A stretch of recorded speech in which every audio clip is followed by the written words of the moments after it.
আমার সোনার বাংলা, সেটা আজকে ভারতবর্ষে সুভাষচন্দ্র বসুর স্বাধীন করা ভারতবর্ষে বাঙালি জাতির মানসকল্পে কল্পিত এবং সৃষ্ট এই ভারতবর্ষে সেটাকে রাষ্ট্রদ্রোহ, সেই গান গাওয়াকে রাষ্ট্রদ্রোহ করা হয়েছে। সুভাষচন্দ্র বসু কোথায় আছেন আমরা জানি না, কিন্তু তাহলে কি আমরা তার নামে এখন রাষ্ট্রদ্রোহ মামলা দেব? হ্যাঁ, তিনি তো রীতিমতো মানে অন্যভাবেই বলছেন। এই গান শুনে উনি এই কারারুদ্ধ অবস্থায় এই গানের কথা উনি ভাবছেন। আমরা একটা স্পষ্ট কথা বলতে চাই, আমার সোনার বাংলাকে এই বাংলার মাটিতে, ভারতের মাটিতে নিষিদ্ধ করা আমরা মানছি না, এবং এটাকে বিজেপি বা তাদের যেসব সরকার আছে, যে সরকারই হোক, যে যত ক্ষমতাশালী হোক পৃথিবীতে, তার থেকে আমাদের কাছে পৃথিবীতে যে কোনো প্রতিষ্ঠানের থেকে আমার সোনার বাংলা রবীন্দ্রনাথের আমাদের কাছে অনেক বেশি পবিত্র। অনেক একটা কথা বলছেন, এটা তো গণপ্রজাতন্ত্রী বাংলাদেশ, যেটা পাশের রাষ্ট্র, তার রাষ্ট্রীয় সঙ্গীত। এটা রবীন্দ্রনাথ ঠাকুরের আমার সোনার বাংলা আগে, তারপরে রাষ্ট্রীয় সঙ্গীত। রবীন্দ্রনাথ ঠাকুর রাষ্ট্রীয় সঙ্গীত লেখেননি, রবীন্দ্রনাথ ঠাকুরের গানকে রাষ্ট্রীয় সঙ্গীত তারা বানিয়ে নিয়েছে। আচ্ছা, তারা যা যা নিজেদের তকমা দিয়ে দিয়েছে, আমরা তাহলে এবার সেগুলো ভারত থেকে বাদ দিয়ে দেব? যেরকম বাঘ, এখানে তাহলে আমরা ব্যাঘ্র সুমারি করি কেন? সবগুলি করে মেরে দিই বাঘগুলোকে, তাহলে, তাই না? বা ভাত, বাংলা ভাষাকে এখন তো বাংলাদেশি ভাষা বলা শুরুই হয়েছে। অর্থাৎ এই পুরো জিনিসকে কিন্তু এক সূত্রে খুব স্পষ্টভাবে বাঁধা যায়। বাংলা পক্ষ ইতিমধ্যে প্রথম সংগঠন যারা এই 2রা নভেম্বর সন্ধ্যে 7টায় সারা বাংলায় আমার সোনার বাংলা আমি গাইব, নিষিদ্ধ এইসব রাষ্ট্রদ্রোহ এসবের বিরুদ্ধে, এ নিয়ে যে অনলাইন ক্যাম্পেইন করেছে, তাতে অভূতপূর্ব সাড়া মিলেছে। সব মিলিয়ে মানে অসংখ্য মানুষ তো তাতে সাড়া দিয়েছেনই, অসংখ্য বাঙালি। আর যদি কত বাঙালি শুনেছেন এবং শুনে সেই হৃদস্পন্দন অনুভব করেছেন, সেই সংখ্যাটি এখন প্রায় 1 কোটি ছাড়িয়ে গেছে। টোটাল ভিউজ যদি বলেন ইত্যাদি আরো বেশি হবে। আমরা জেলায় জেলায় পথে নেমে এর বিরুদ্ধে প্রতিবাদ করেছি। হুগলি জেলায়, উত্তর 24 পরগনায়, বিভিন্ন জেলায় আমরা পথে নেমে আমার সোনার বাংলা, জলপাইগুড়িতে পাহাড় থেকে মোহনা আমরা গিয়েছি। আমরা স্পষ্টত বলতে চাই যে যে প্রতিষ্ঠান, যে সরকার, যে আইন যা আনো, তার থেকে রবীন্দ্রনাথ আমাদের কাছে পবিত্র। রবীন্দ্রনাথের প্রতিটি সৃষ্টি তার কাছে, আমাদের কাছে পবিত্র। জনগণমন আমাদের কাছে পবিত্র। বাংলার মাটি, বাংলার জল আমাদের কাছে পবিত্র। আমার সোনার বাংলা আমাদের কাছে পবিত্র। চিত্রাঙ্গদা আমাদের কাছে পবিত্র, তাই তো? এর কোনো জিনিসে লেশ মাত্র যদি আঁচড় পড়ে, তাহলে যুদ্ধ হবে। আমরা সেই যুদ্ধ লড়তে প্রস্তুত, আমরা সেই দ্রোহের জন্য প্রস্তুত।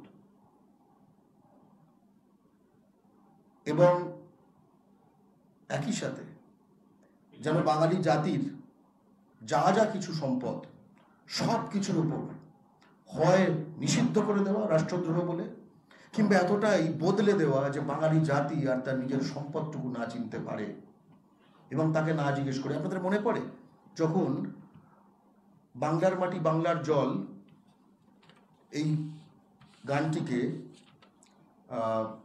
বাংলার রাজ্য সঙ্গীত ঘোষণা করার যে আলাপ আলোচনা চলছিল, তখন একটা প্রস্তাব উঠেছিল যে বাঙালি শব্দটি বদলে দেবার, আপনারা হয়তো মনে থাকবে।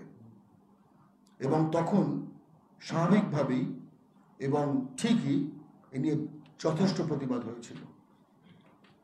চ্যানেলে চ্যানেলে, কাগজে কাগজে, টক শোতে কিন্তু একদম মুখর হয়ে গেছিল, যেটা কি করে হয়।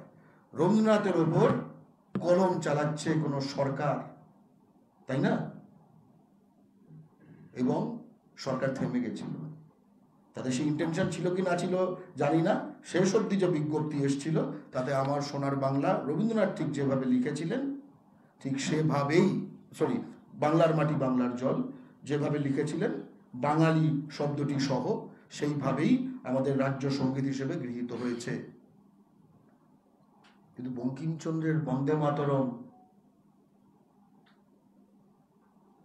যা উচ্চারণ করে মাতঙ্গিনী হাজরা শহীদ হয়েছেন, সেই স্তোত্রকে শব্দ বদলে দিল এই বর্তমান বিজেপি সরকার।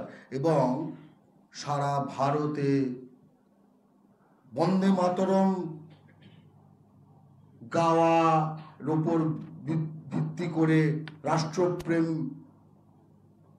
মানে বুঝে নেওয়া ব্যক্তিরা পশ্চিমবঙ্গে বাঙালি বাংলা সংস্কৃতি নিয়ে এগিয়ে থাকা পিছিয়ে থাকা নানা রকম বুদ্ধিজীবী ও চ্যানেল, সংবাদ মাধ্যম সকলে নিশ্চুপ যে বন্দে মাতরমের শব্দ বদলে দেওয়া হলো।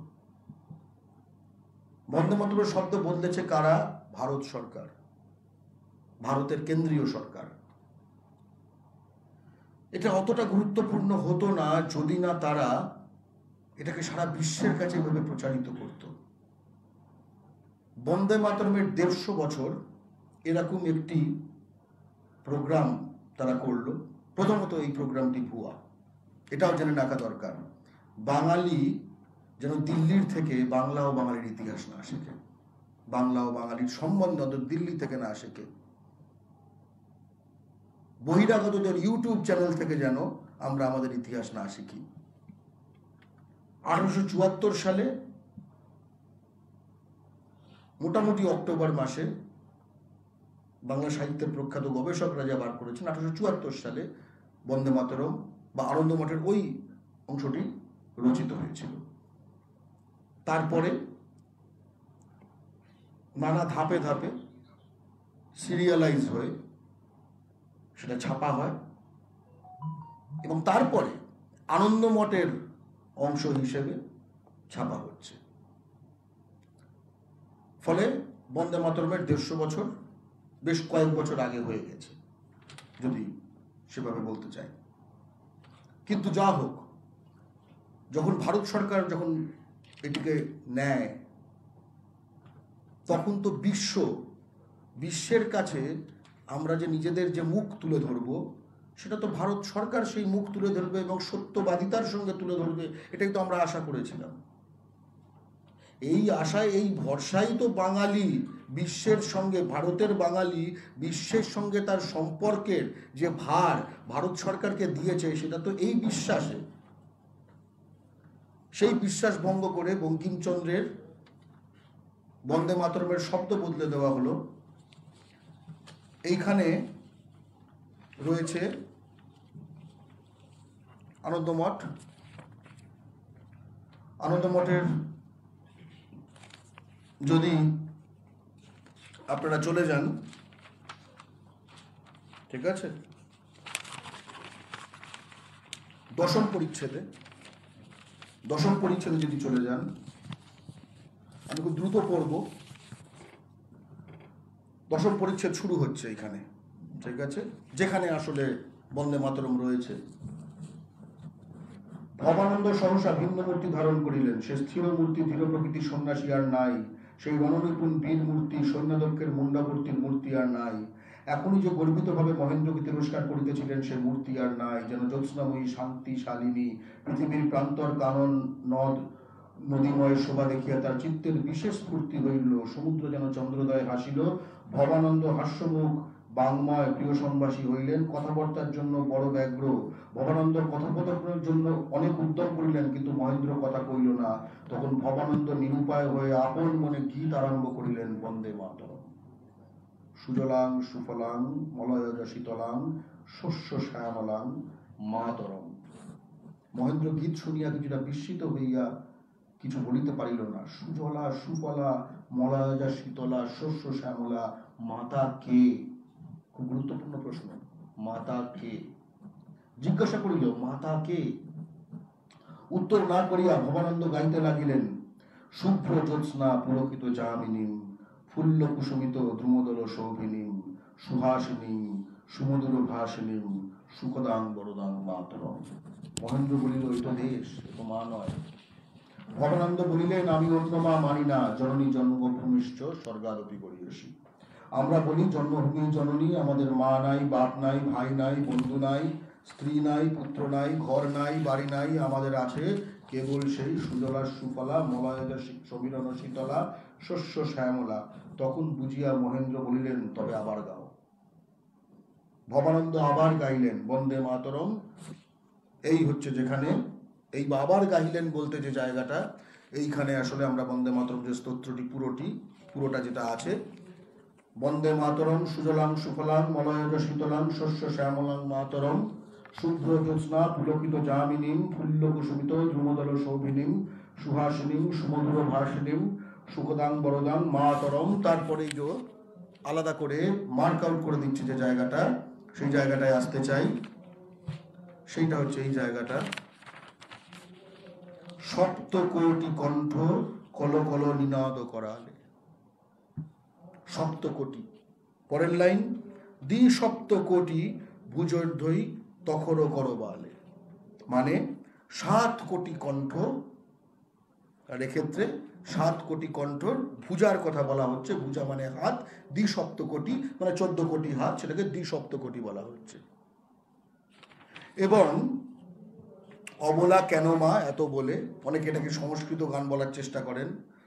অবলা কেন মা এত বলে, এসব এটা কোনো সংস্কৃত না, এটা বাংলা ভাষা, ঠিক আছে? হ্যাঁ, খুব তৎসম ভারী বাংলা ভাষা, কিন্তু বাংলা ভাষা, ঠিক আছে? এইটা অবলা কেন মা এত বলে, এটা হচ্ছে আনন্দমঠের যে তর্জমা করেছিলেন ঋষি অরবিন্দ, ঠিক আছে? ঋষি অরবিন্দ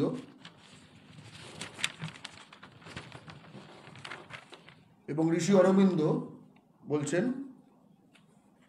এই যে, who had said thou art weak in thy hands when the swords flash out in 70 million hands, 7 কোটি, ঠিক আছে? and 70, বুঝতে পারছেন, মানে এইটারই ইংরেজি তর্জমা। এই গানটিকে এই 7 কোটি শব্দ, দ্বিসপ্তকোটি শব্দ, এগুলি সম্পূর্ণ বাদ দিয়ে দেওয়া হয়েছে। সারা বিশ্বের কাছে এর জায়গায় বঙ্কিমচন্দ্রের শব্দ বদলে সেখানে কোটি কোটি করে দেওয়া হয়েছে। এবং আমরা আপনাদের সামনে এটা প্রকাশ করছি। এক্সক্লুসিভ বললে এক্সক্লুসিভ, কিন্তু বঙ্কিমচন্দ্রের শব্দ বদলে দেওয়া হলো এবং টু শব্দটি হলো না, বিকৃত করা হলো রাষ্ট্রীয় গীত। বিকৃত করা অপরাধ। গাইতে না পারেন, শ্রদ্ধা করতে না পারেন, সেটা মনের মধ্যে অশ্রদ্ধা রাখুন, কিন্তু প্রকাশ্যে যখন বিকৃত করবেন, তাহলে অন্তত বঙ্কিমচন্দ্রের জাতির প্রতিনিধি যে বাংলা পক্ষ, আমরা চুপ থাকবো না। খুব স্পষ্টত।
এবং এটা যে কোনো জায়গা থেকে শোনাচ্ছি না।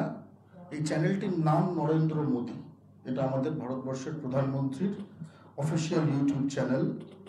এবং বন্দে মাতরমেরই উৎস বছরকে ভুয়া একখানা কল্পিত উৎস বছর বানিয়ে তাতে কল্পিত শব্দ বসিয়ে সারা বিশ্বের কাছে প্রচারিত করা হয়েছে। হ্যাঁ, সারা বিশ্বের কাছে প্রচারিত করার সেই সক্ষমতা বাংলা পক্ষর নেই, কিন্তু বাংলার গণমাধ্যমের কাছে, বাঙালির গণমাধ্যমের কাছে আমাদের আপিল যে জাতির এই সংকট মুহূর্তে যখন আমাদের ইতিহাস, আমাদের সম্পদ সব কিছু বিকৃত করা হচ্ছে, নিষিদ্ধ করা হচ্ছে, তখন আপনারা আপনাদের বাঙালি জাতি হিসেবে, বাঙালি জাতির মিডিয়া হিসেবে, বাংলা ভাষার মিডিয়া হিসেবে আপনাদের দায়িত্ব পালন করবেন। বন্দে মাতরম, জয় বাংলা।